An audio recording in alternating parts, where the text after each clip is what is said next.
మన ప్రభువును రక్షకుడైన యేసుక్రీస్తు వారి ప్రశస్తమైన నామానికి మీ అందరికీ వందనాలు, శుభాలు. అందరూ బాగున్నారమ్మా? దేవాదేవుడు మరొక నూతన దినం దయచేసిన దేవదిన వందనాలు చెల్లించుకుంటూ ఈ దినపు వాగ్దానం ధ్యానించుకుని ప్రార్థన చేసుకుని మన పనులు ప్రారంభించుకుందాం. ఈ దినపు వాగ్దానం, అప్పిచ్చుదు కానీ అప్పు చేయవు. ద్వితీయోపదేశకాండం 29:12 మాట్లాడింది.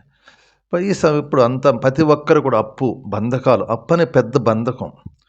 దేవాదేవుడు అంటున్నాడు, నువ్వు అనేకం అప్పిచ్చింది అప్పు చేయవు అంటున్నాడు ఈ వాగ్దానంలో. యెహోవా నీ దేశం మీద వర్షం దాని కాలం కురిపించుటకును నీవు చేయు కార్యమంతటిని ఆశ్రయించటం ఆకాశం తన మంచి దాన్ని తెరచును. నీవు అనేకులకు అప్పిచ్చేది కానీ అప్పు చేయవు. ఎప్పుడు సకాలం వర్షం వస్తుంది అంటే ఈ యొక్క ద్వితీయోపదేశకాండం 28 మొదటి వచనం, నీ దేవుడైన మొదటి వచనం అంటాడు, నీవు నీ దేవుడైన యెహోవా మాట శ్రద్ధగా వినుడు, నేను మీకు ఆజ్ఞాపించిన ఆయన ఆజ్ఞలన్నింటినీ అనుసరించి నడుచుకుని ఎట్లా నీవు దేవుడైన యెహోవా భూమి మీద సమస్త జనులకి హెచ్చింపు చేయను. మాట శ్రద్ధగా వినాలి. ఆజ్ఞను గైకొన్నప్పుడు ఆయన సమస్త జనుల కంటే ఈ భూమి హెచ్చింపు చేస్తాడంట. అప్పుడు నిన్ను అనేక మంది బిడ్డలు అప్పిచ్చుకుబడిగా చేస్తాడు, కానీ అప్పు తీసుకుని బిడ్డగా చేయడని వాగ్దానం ఉండదు. ఎప్పుడైతే ఆయన వాగ్దానం బట్టి ఆయన మాట శ్రద్ధగా వింటావో అప్పుడు ఏమంటాడంటే,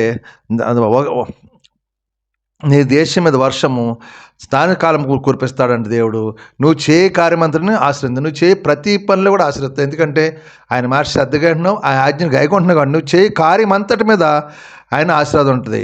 అప్పుడు ఆకాశం మంచి దాన్ని తెరిచి నువ్వు అనేక మంది అప్పిచ్చిబిడ్డగా చేస్తాని ఈ దినపు వాగ్దానం ఉంది. ఈ వాగ్దానం ప్రార్థించండి, నువ్వు అనేక మంది అప్పిచ్చిబిడ్డగా దేవాదేవుడు చేసును గాక. అటువంటి కృపదాన్ని మీ అందరికీ దయచేయను గాక. ఈ వాగ్దానం బట్టి ప్రార్థించండి, దేవుడు మిమ్మల్ని దీవించును గాక. ఆమేన్. ఈ సమయంలో మీ కొరకు ప్రార్థిస్తాను, మీరు కూడా నాతో ఏకీభించండి. ప్రార్థన.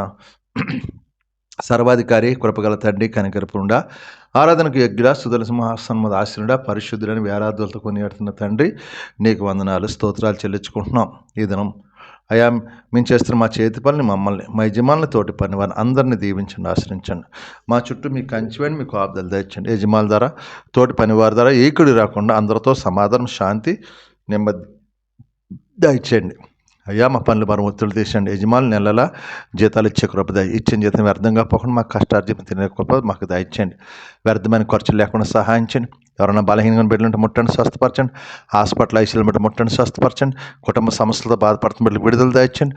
అయా అప్పులు బంధకాలను విడిపించి కృప చూపు దీవించి దినమంతా నీ సంధిలో గడిపే కృప దయచేసి నీ బిడ్డల చుట్టూ నీ కంచి వేసి నీ కాపుదలు దయచేయమని మీకే మహిమా ఘనత ప్రభావం పొందుకోమని యేసు పరిశుద్ధ నామమున అడుగుతున్నాను తండ్రి, ఆమెన్. అందరికి వందనాలు. దేవుడు మిమ్మల్ని దీవించును గాక. ఆమెన్. ప్రభువు నామంలో ఈ వీడియో వీక్షించిన ప్రతి ఒక్కరికి జీసస్ స్వస్థత ప్రార్థనా మందిరం వారి ప్రత్యేక వందనాలు తెలియజేసుకుంటున్నాము. మరి ఇంకెన్నో సందేశాలు, వీడియోలు, సంఘ కార్యక్రమాలు మీకు అందుబాటులోకి రావడానికి పక్కనే ఉన్న సబ్స్క్రైబ్ బటన్ని ప్రెస్ చేసి బెల్ ఐకాన్ని కూడా ప్రెస్ చేయాల్సిందిగా కోరుకుంటున్నామండి.